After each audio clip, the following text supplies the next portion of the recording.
In my past life, we were married for 10 years, but my childhood friend never once touched me. Then, the one that got away was abused to death. He immediately gave up everything, divorced me, and even had Marcus's wife carved onto the tombstone of the one that got away. That instantly made me the laughingstock of high society. Crying, he rushed into traffic, intent on dying for love for the one that got away. I instinctively reached out to stop him, only to be dragged beneath a semi-truck with him. When I opened my eyes again, I was back in my senior year of high school. This time, I would grant my childhood friend's wish, and more importantly, grant my own. Grace, what's wrong? I groggily opened my eyes, instinctively looking to my left. But there was no bloody Marcus beside me, only my classmate sitting next to me, looking at me with concern. Around me was the bustling classroom, alive with chatter after class, and the dazzling sunshine streaming in from outside. I shook my head, smiling as I reassured my classmate. I could still hear the screeching brakes of a semi-truck and the screams of passers-by in my ears. It took a few seconds for me to fully register. But wasn't I already dead, crushed under that truck? I secretly pinched my arm a few times, fearing this was a dream. A faint pain spread, clearly telling me that I had traveled through time. On the desk was a countdown to the college entrance exams and the test paper that had just been handed out. I realized I had been reborn into my senior year of high school. Thinking of this, I couldn't help but laugh out loud. Before I could process my current situation, a hand reached out. Marcus then tapped my desk, his tone impatient. "Give me my breakfast." Looking at his face, my heart ached. Seeing my lack of response, Marcus instinctively tried to grab my hand. But the next moment, I raised my hand and pulled away. "I don't have it." I looked at Chloe, who was peeking out slightly from behind him. This time, I chose to let go. I would grant Marcus's wish, and I would also grant my own. Marcus and I were childhood sweethearts. Our friendship, cultivated since childhood, naturally led us to the same school. Everyone around us knew Marcus doted on me. When someone bullied me as a child, he always stood in front of me, shielding me from their malice. He walked with me everywhere, and even the gifts he gave me were handmade. His gaze was always fixed on me. However, everything changed with Chloe's arrival. Chloe was a new transfer student, a scholarship recipient from a less privileged background. Marcus's family wasn't wealthy either. Because of their similar circumstances, Marcus began to pay attention to her. Then, I watched as Marcus's gaze, which had once been mine, shifted to her. "Chloe is kind-hearted and resilient. Can you stop being so unreasonable? Grace, Chloe, and I have nothing going on. Why are you always looking at people with such malicious suspicion? Are you ever going to stop?" But all I had asked was what their relationship was. Marcus said coldly, shook off my hand that was still holding his, and left with Chloe. Later, Chloe was taken away by her family and withdrew from school. It was simply because she had been sold for a good price, to be married off. Under family pressure, Marcus married me. Everyone around us could see that I loved Marcus. For him, I humbled myself. I could feel that Marcus had changed. I couldn't even feel his affection for me anymore. Married for 10 years, he had never once touched me. I knew his heart belonged only to Chloe. And he had contacted her countless times in private. On our wedding anniversary, Marcus secretly went to see Chloe. He even returned with a smile on his face. But that very night, she was abused to death. Less than half an hour after hearing the news, he overturned the meticulously prepared dinner I had made, grabbed his jacket, and stormed out. I sat on the sofa, sleepless through the night. The next day, Marcus threw divorce papers at me. He didn't ask for a single one of his possessions. He only asked to give Chloe a proper identity. Later, I heard he had carved Marcus's wife onto Chloe's tombstone. I became the utter laughingstock of high society. I went to look for him, but instead saw Marcus crying and rushing into the street. He wanted to die for love for Chloe. Instinctively, I reached out to stop him. The next moment, I was dragged beneath a semi-truck. But now, looking at Marcus's stern face before me, I knew. This time, I wouldn't make the same mistake again. From now on, I would control my own life. Seeing that I was no longer paying him any attention, Marcus frowned, displeased. "Grace, can you stop making a scene?"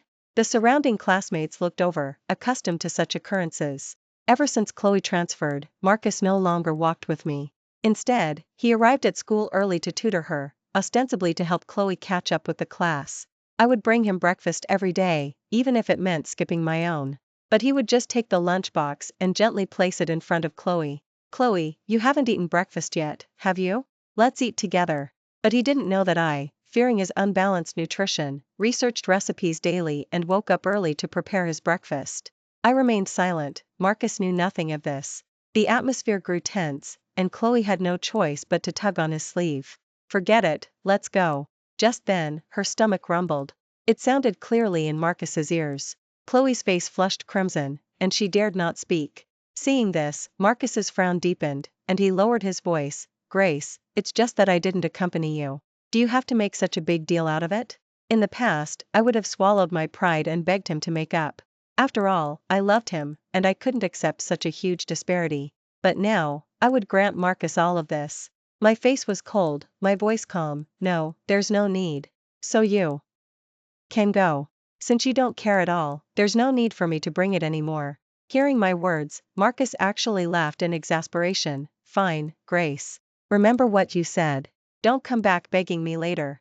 With that, he left with Chloe. With some time left, he probably took her to eat breakfast. With them gone, I was left in peace. I took out the lunchbox from my backpack, opening it to reveal a nutritious breakfast. Giving it to Marcus would be a waste. It was better to feed it to the stray cats at school. During the break, I took the lunchbox and walked out. Marcus was with Chloe, watching her drink milk. Seeing me emerge, Marcus's expression softened slightly, revealing a knowing smile. "Grace, I already told you, begging me won't do any good." Before he could finish, I walked directly past him and picked out things the stray cats could eat, feeding them. At that moment, Marcus's expression cycled through many emotions. Watching me actually pour the food out, Marcus abruptly stood up, staring at me unblinkingly. I merely crouched down, gently stroking the stray cats. "Eat up. Some people are worse than even these small animals." With that, I turned and walked back into the classroom. Marcus watched my retreating back, saying nothing. When I entered the classroom, the mock test papers had already been distributed. I lowered my head, examining the test paper on my desk, my gaze falling on the red circles drawn on it. These were all mistakes I had made in the past to get closer to Marcus. "Grace, I hope we can go to the same university. I'll work hard to catch up to you." Feeling sorry for Marcus, I would deliberately get a few questions wrong on tests. I watched Marcus's ranking gradually surpass mine with my own eyes. Even for the college entrance exams, I deliberately held back my scores. But later, in every argument after we were married, Marcus would sneer, his tone sarcastic. "Grace, besides money, what do you have that makes you worthy of me? Then your grades can't compare to Chloe's." I picked up my pen and corrected each mistake. My classmate, seeing me change my answers, asked in surprise, "Grace, you usually know how to do these problems." Having been classmates for years, she knew my ability. I lowered my head, my expression unreadable, and softly replied, "Careless error. I wouldn't make the same mistake next time." Just as I was going to correct the errors of my past life. After school, I grabbed my backpack and left. David, the driver from Grace's family home, waited quietly outside. Seeing me come out alone, he spoke out of turn. "Miss, where's Marcus?" I glanced up at him, my voice calm. "You are a driver for Grace's family home. You should know what not to ask. You don't need to worry about him anymore." He said no more, lowered his head, and opened the car door for me. I knew why David reacted that way. In my past life, to accommodate Marcus, I had him ride with me. Although he didn't say anything, he still agreed to my decision. But's arrival changed everything. Marcus stopped walking with me, instead accompanying Chloe to and from school. In the past, I would definitely have David drive to pick him up. At the very least, I would wait for him for an hour. Now that he wanted to accompany Chloe, there was no need for me to show such eagerness. I ate some fruit and calmly started working through practice problems. Although I hadn't touched high school knowledge in a long time, it was still somewhat obscure and difficult to understand. But at least I had maintained a learning attitude after starting work. If I focused and put in the effort, I would definitely make much greater progress than before. Moreover, there was still some time until the college entrance exams.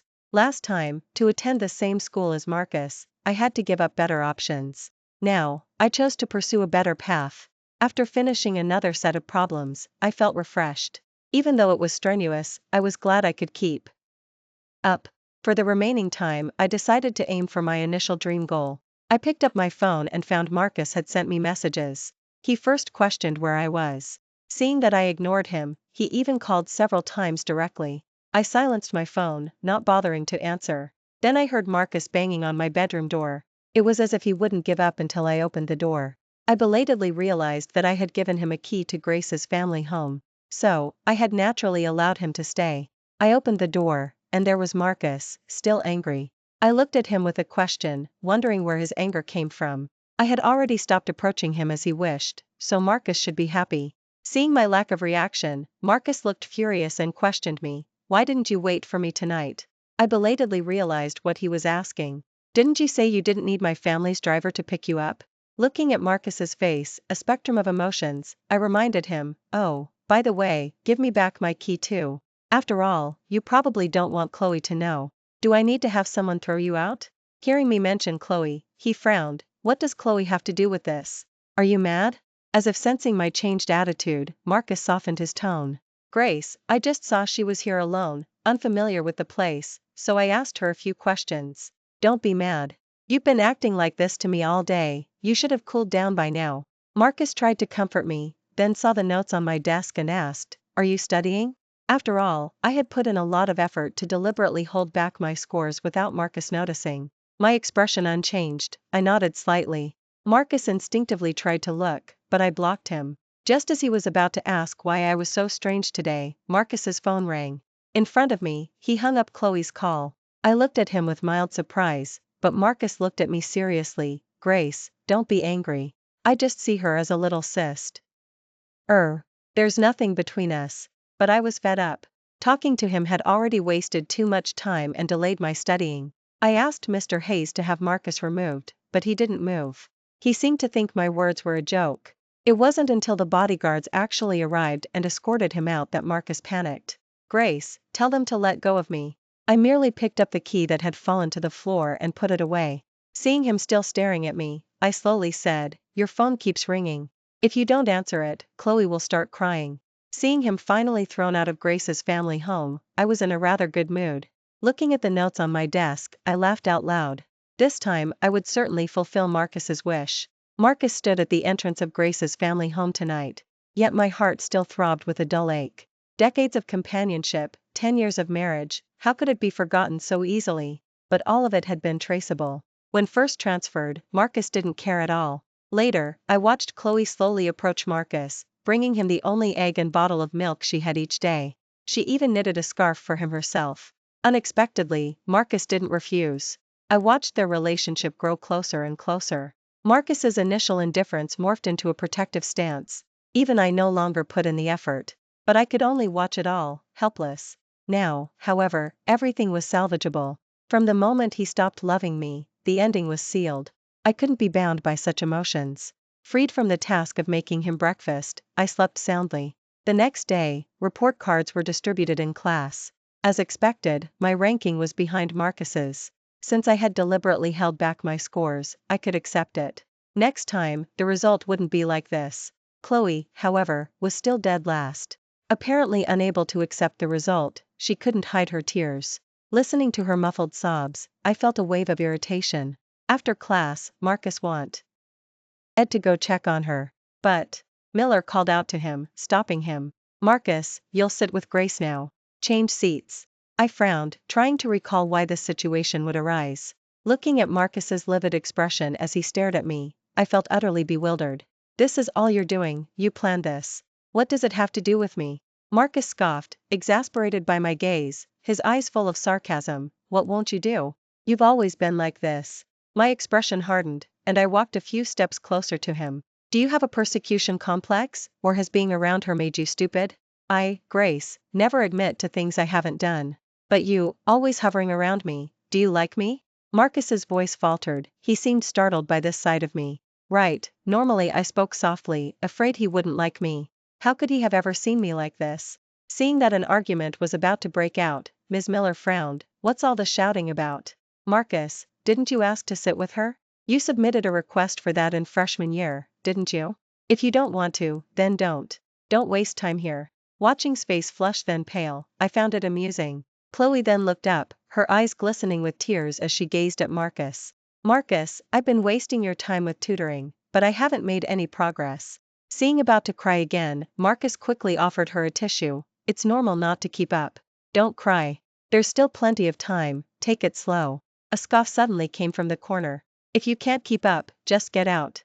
This class doesn't tolerate idlers. Hearing that unfamiliar yet familiar voice, I instinctively looked over. He leaned against the wall, his arms crossed, his face cold. It was Leo. My eyes felt warm, and I stood rooted to the spot. I didn't know how to react to seeing Leo. Leo glanced at me, then made a soft sound. Only then did I snap out of my daze and wipe away my tears. If was my childhood sweetheart, then Leo was the boy next door. However, Leo and I had spent very little time together in our childhood. Leo wasn't in good health. It seemed like a childhood illness, and he even took a year off from school. That was why we had the chance to be in the same class. But in my later memories, Leo appeared very frequently. He even stood up for me when Marcus bullied me. It was a pity that back then, I was willing to suffer for Marcus. I wholeheartedly devoted myself to him. Later, Leo went abroad for treatment. One night, I received things that had once belonged to him, a drawing I had made for him as a child, an old notebook, and the devastating news of his death.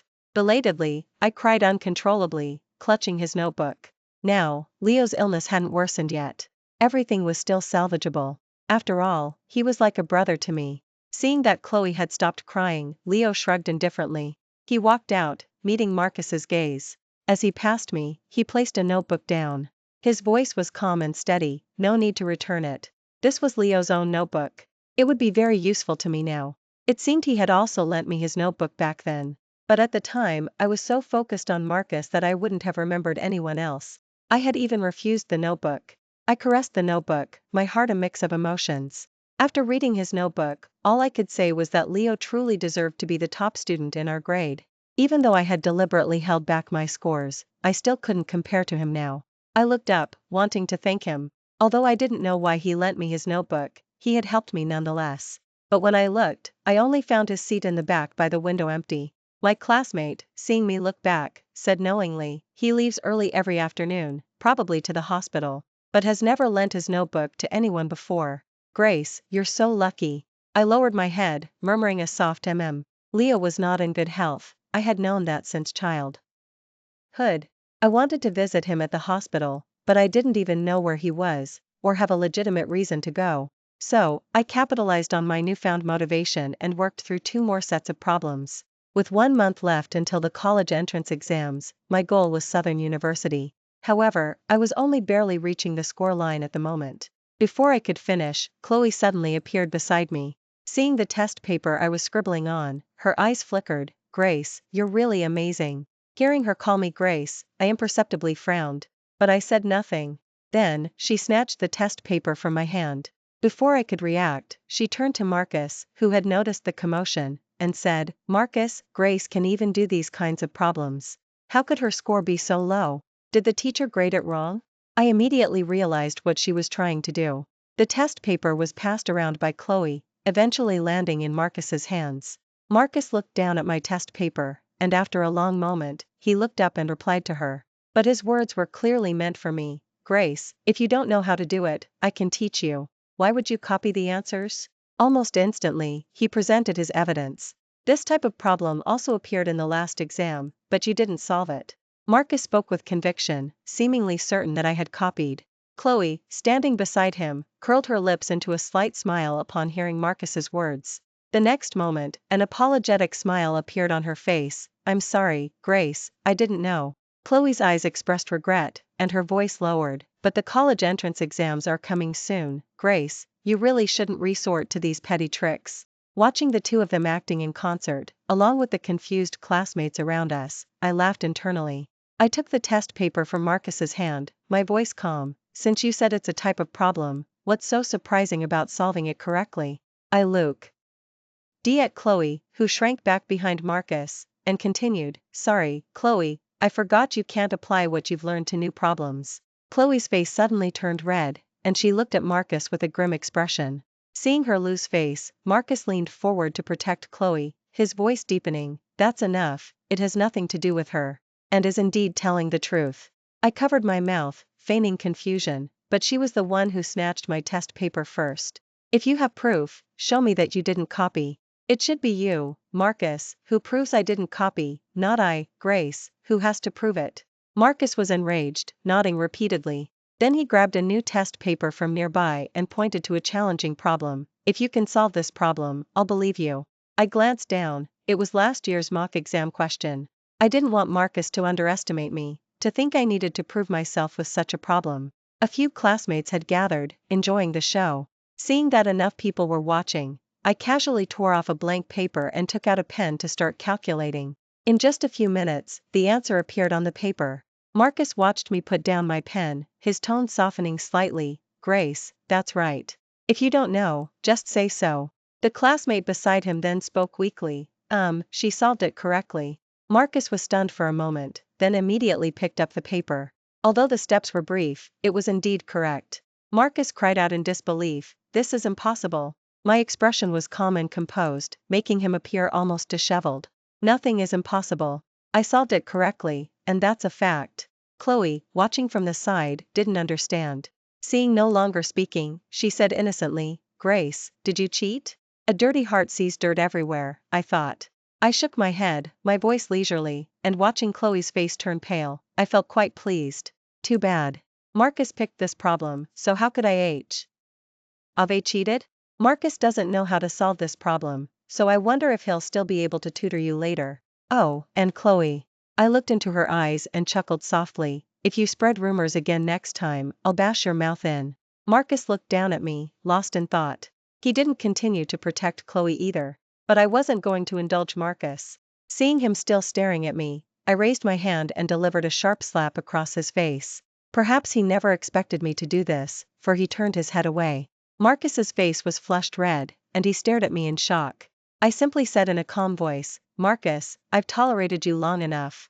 Don't push me to do something even worse." With that, ignoring their varied expressions, I turned and left the classroom. I got Leo's hospital address from Ms. Miller. After all, if there was no opportunity, I had to create one. The school wasn't strict about taking time off. So when I stood outside his door with a fruit basket, I felt a moment of nervousness. Before I could even raise my hand, the door opened by itself. "Why are you here?" Leo seemed surprised to see me. I gestured with the fruit basket in my hand, my tone unreadable. "Just showing some concern for a classmate." "How unusual. A day when you're not around Marcus." Leo replied, his eyes calm. I couldn't refute that, so I just parted my lips slightly. He stepped aside, gesturing for me to come in. I didn't expect us to have such a calm conversation. Leo's eyes shifted upwards, as if recalling the past. "You used to cling to my arm and call me Leo. You stopped bothering me once Marcus came along." My face flushed, and in a fit of pique, I tossed an apple at him. Leo didn't dodge, catching it with his body, but then he suddenly started coughing violently. My expression tightened, and I quickly walked over. Then I saw Leo's smiling eyes. "You trickster."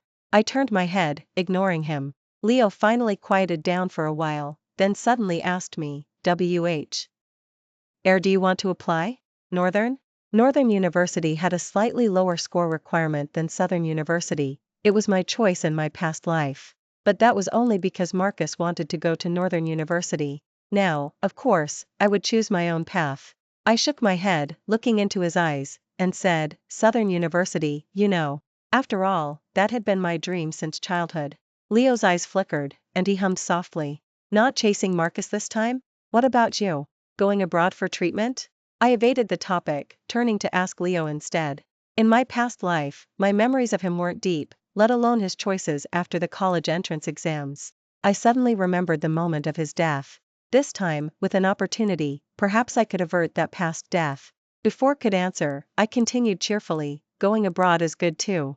Early treatment, early enjoyment, right?" Leo suddenly laughed, his eyes crinkling. "Grace, you're so worried about me. I'm so glad I can still meet you now." Back at Grace's family home, I called Mom. She and Dad were busy with work and lived abroad. They had left me in China originally because Marcus had promised them he would always take care of me. "Auntie, don't worry, I'll take good care of Grace." I could even recall Marcus's confident expression back then. But now, Marcus had long forgotten his vow. The phone was quickly picked up, and Mom's gentle voice spoke. "Sweetie, what's wrong?" You suddenly remembered to call Mom. Hearing her familiar voice, my heart ached. In the past, I always blamed them for being too busy with work, never having time for me. That's why I had craved the casual warmth Marcus offered me. Even our marriage was something I had insisted on. Although my parents didn't approve, they still chose to respect my decision. But later, everything proved that my choice was wrong. Yet they remained steadfastly by my side, my strong support system. Hearing my voice choked with emotion, Mom, you characteristically grew anxious. What's wrong, sweetie? Has someone bullied you? Is not with you? I mumbled, Mom, I don't want him anymore. And I'm going to apply to Southern University. The other end paused, then her voice regained its cheerfulness. Sweetie is so amazing. Mom will be waiting for your good news. If you don't like Marcus, just don't interact with him anymore. It's no big deal. It was so easy to let go, so why had we been entangled for 10 years? Such a baffling emotion. Mom asked about my recent situation, and I answered each question until she was reassured. Mom is too busy with work and doesn't have time to be with you. But, have you really considered coming abroad? That way, I could take care of you. I had considered that question but chose to refuse. Because Coast University had the major I had my heart set on. That's what I truly yearned for. After all, the path I forged myself would be the most beautiful scenery. In the final mock exam, I surpassed Marcus. Without deliberately held back scores, I was only a few ranks behind Leo. I thought to myself, still a little ways to go. Leo, however, didn't seem surprised. Marcus suddenly looked at me. He looked me up and down, his fingers clenching beneath the desk. Grace, this is your true ability. My classmate, seeing my score, asked curiously, so, you'll probably be able to get into Southern University with this, right? Southern University? Marcus suddenly appeared beside me, his tone completely changed. Is there a problem? I retorted calmly, my expression unchanged. Grace, didn't we agree to both apply to Northern University? You clearly promised me. Seeing my different decision, Marcus felt for the first time that things were slipping out of his control. After hearing his words, I laughed. Sorry, I forgot. With that, I picked up my test paper and walked towards Leo. Before I could get close, Marcus grabbed my wrist. Grace, is it because of him? No, there's nothing between Chloe and me. You can't do this to me. Marcus's tone was urgent, completely unconcerned about who hurt him. His grip was tight, and I couldn't break free. Then someone suddenly pushed Marcus away from the side.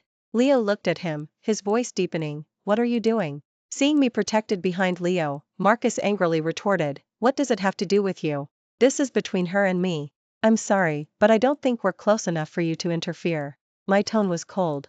I wanted to turn and leave, but then thought better of it and added, Marcus, I think the boundaries between us are clear enough. Stop trying to get close to me. With that, I left with a smiling Leo. Seeing his expression, I gritted my teeth. What are you laughing at?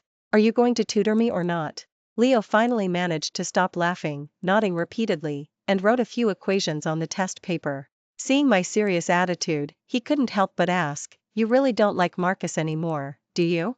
I didn't look up, still focused on my calculations. Isn't it obvious? From no longer bringing him breakfast, to no longer seeking him out, to even not interfering with his interactions with Chloe, I felt everything was exactly as Marcus wished. What more could he be dissatisfied with? I had clearly granted his wish. But now, displaying this remorseful look, who was it for? After all, the harm done in the past could not be undone. 3 days before the college entrance exams, school was dismissed for vacation. Chloe, however, suddenly found me. I was at home studying at the time, and being interrupted naturally didn't put me in a good mood. She stood at the door of Grace's family home, her head bowed, her expression unclear. Her hesitation and silence for so long only annoyed me further. Seeing that she wouldn't speak, my last shred of patience vanished. But as I closed the door, Chloe suddenly put out her hand to stop me. Sure enough, whenever I let my guard down for a moment, she start causing trouble. I simply let the door close. Predictably, Chloe shrieked, clutching her hand, no longer moving. Only then did she speak. Chloe's eyes suddenly welled with tears, her voice trembling. Grace, I just came to drop off Marcus's jacket, I didn't mean anything else. If you don't like me here, I'll leave now. I understood immediately. After all, this scene couldn't have just one audience. Sure enough, Marcus suddenly emerged from behind her, his face grim. Grace, are you ever going to stop? I only felt annoyed and bewildered. Chloe stuck her own hand in and got it caught in the door. I think your brain got caught in the door too. Chloe choked back a sob, speaking weakly. It has nothing to do with Grace, it's all my fault. But with the way she acted, it was clear whose fault it was. Marcus held her reddened hand, his tone unkind. Grace, I really misjudged you. What if you're good at studying and rich? It's character that truly defines a person. I laughed, scoffing internally. Yes, that's right. What if I was good at studying? I could abandon that honor for someone like you. What if I was rich? It could still make your path smooth sailing. After graduating from college, Marcus joined my family's company. Even all his connections came with my help. Marcus hadn't said anything at the time, but during a drunken conversation later, I heard him tell a friend that I was using money to humiliate him. If he didn't want it, he could have refused. But he said nothing, choosing to accept everything as if it were his due. Unbeknownst to me, he was also secretly helping Chloe with money. But this only made Chloe's husband more audacious and greedy. I even wondered if Marcus had perhaps fueled the situation back then. Now, Marcus finally spoke his true feelings. Marcus, didn't you tell her you no longer live at my house? Or do I need to remind you again? I pointed to the jacket Chloe was wearing, my tone calm. If you're talking about this jacket, I'm sorry. I truly can't imagine someone wearing another person's jacket and still saying they'll return it. Oh, and I bought this jacket for him, so you really should give it back to me. With that, I reached out and took the jacket off Chloe. Marcus didn't stop any of it.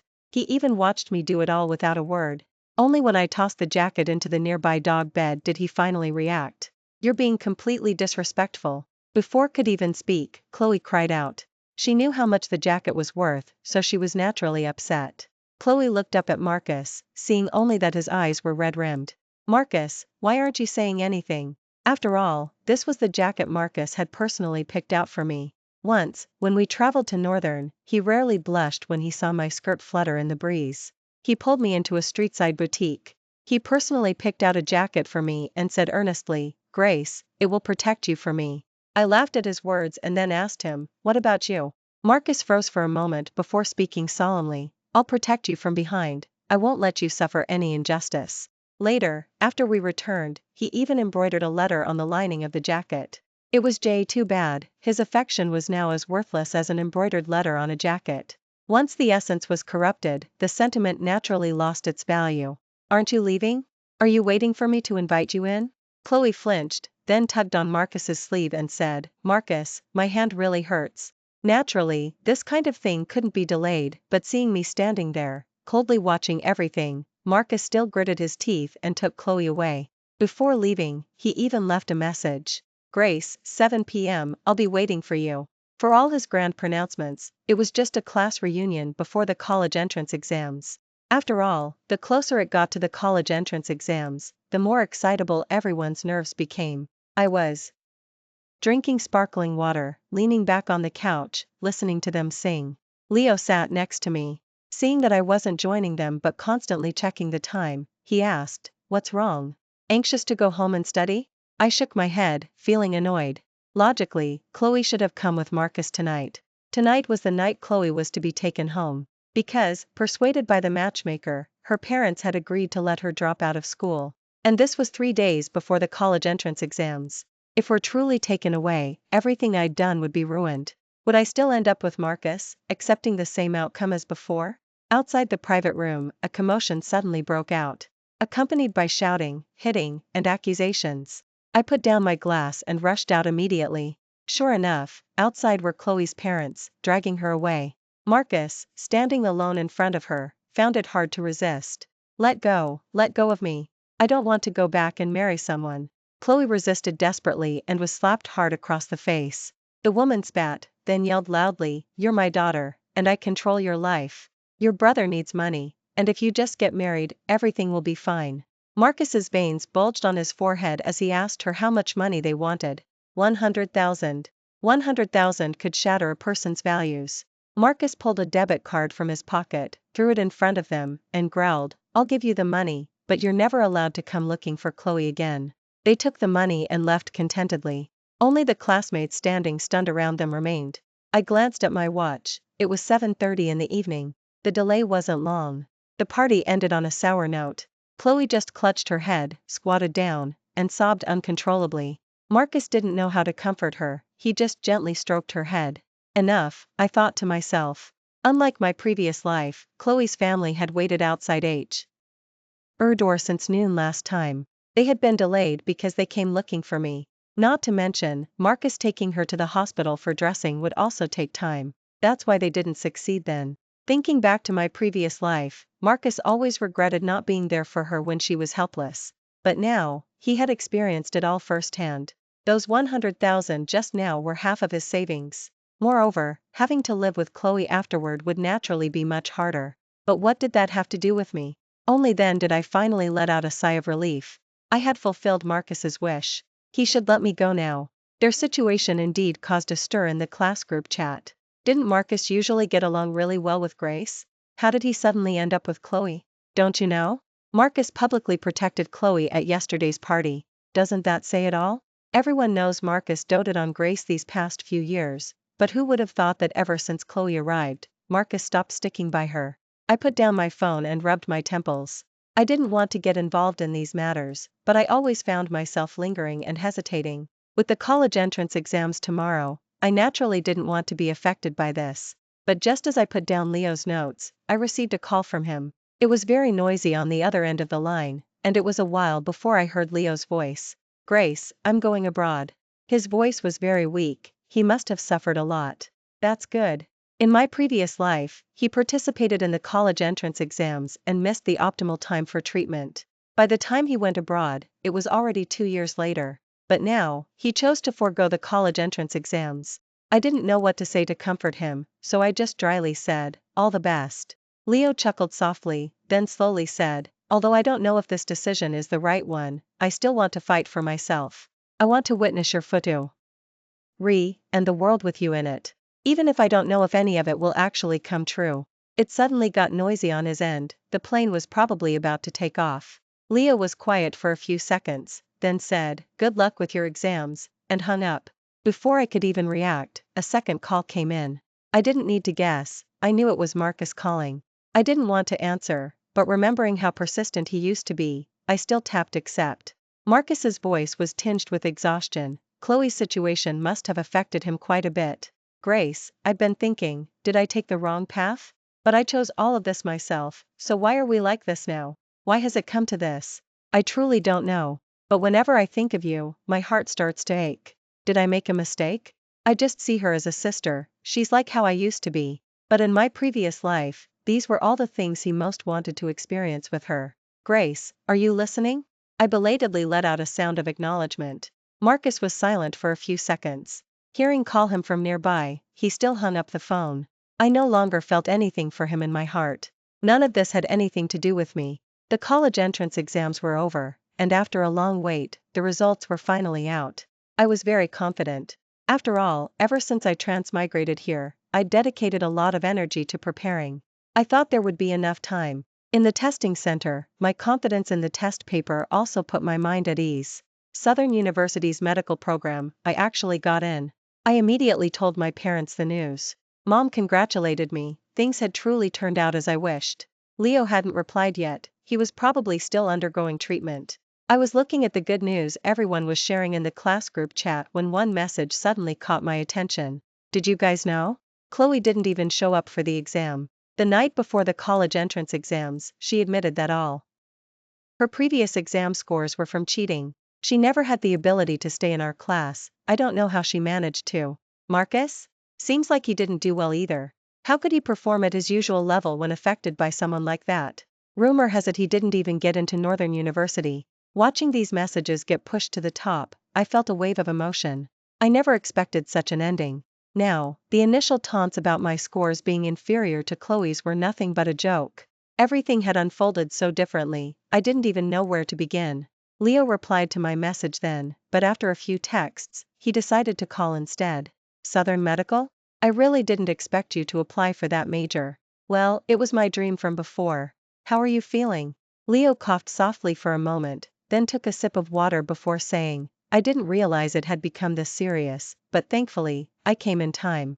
I shouldn't have missed the optimal treatment period, right?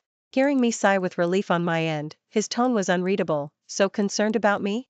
Afraid I won't make it? Phooey, don't talk like that about life and death. But whenever I thought of the painting and diary mixed in with his belongings, I always started to feel scared. That painting was the first time I saw Leo draw. Back then, I always loved using paints to draw the colors I saw, and I naturally adored such a boy next door. Later, I gave him the painting. Leo, shedding his tough exterior, took out a piece of candy from his clothes. Here, eat it. Just remember not to take things from strangers. But you're a stranger, big. Leo paused, then tapped my head, call me Leo, and then I won't be a stranger anymore. Later, I also read through that diary. There wasn't much written, mostly Leo's dreams. But ever since Leo went abroad, my name appeared repeatedly in it. Later, on the last page of the diary, I saw a line of poetry. The stars tonight are not as they were last night. For whom do I stand in the wind and do through the midnight hours? My past self didn't understand the meaning, but my current self knew it deeply.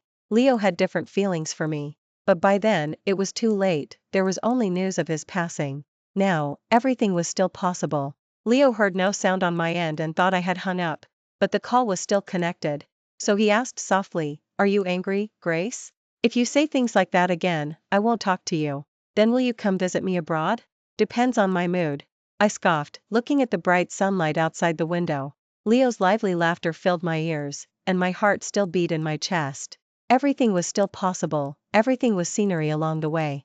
We could all have our wishes fulfilled. Marcus's afterward I fulfilled my former wish and got together with Chloe. But I always felt like a part of me was missing. Dealing with her affairs made my head spin and took a great deal of effort. And as for my college entrance exams, I unexpectedly failed.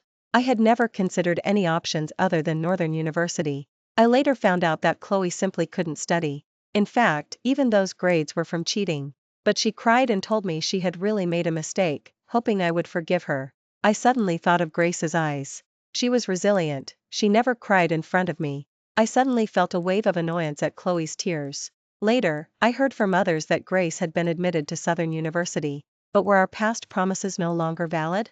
I had spent almost half of my savings and could only work part-time. Then one night, as I opened my tired eyes, I saw it. Chloe grabbed a stray cat's tail and violently flung it away. I froze on the spot, suddenly remembering our first meeting. Chloe had bent down to hold an umbrella over a stray cat in the grass. The rain had soaked her clothes, but Chloe smiled. What could be more disheartening than a one that got away who turned it out to be completely rotten? It turned out all of it was just my imagination. I broke up with her, but just squatted in front of me, pleading. When she saw I was unmoved, she finally broke down. I knew it, Marcus, you still like Grace. Do you think I didn't hear you calling her name at night? Too bad, you're the one who threw her away. My face went pale, I woke up as if from a long dream. I should have been with Grace, eventually marrying her. But everything was just because of my pathetic pride. I wanted to forget Grace, so I chose Chloe right in front of her. By the time I found Grace's phone number again, it was much later. I was already married to Chloe. Chloe forced me to marry her, crying and telling me her family didn't want her anymore. I had to work part-time while attending university. But as soon as they heard my name, no one dared to hire me, because I had betrayed Grace's family home. Chloe, however, completely changed her nature. Not only did she steal my money and give it to her parents, but she also wanted me to drop out of school to tutor her younger brother. And she took all of it for granted. I'm married to you now, you have to be responsible for me. But I just grew tired of it all. Finally, amidst Chloe's daily crying, I brought up divorce. She was immediately picked up by her family. And I was alone once more. I drifted through university in a haze, and even my health deteriorated. I wanted to seek Grace's forgiveness. When I dialed, the phone rang once and then someone picked up. On the other end was a voice both strange and familiar. It wasn't Grace, it was Leo.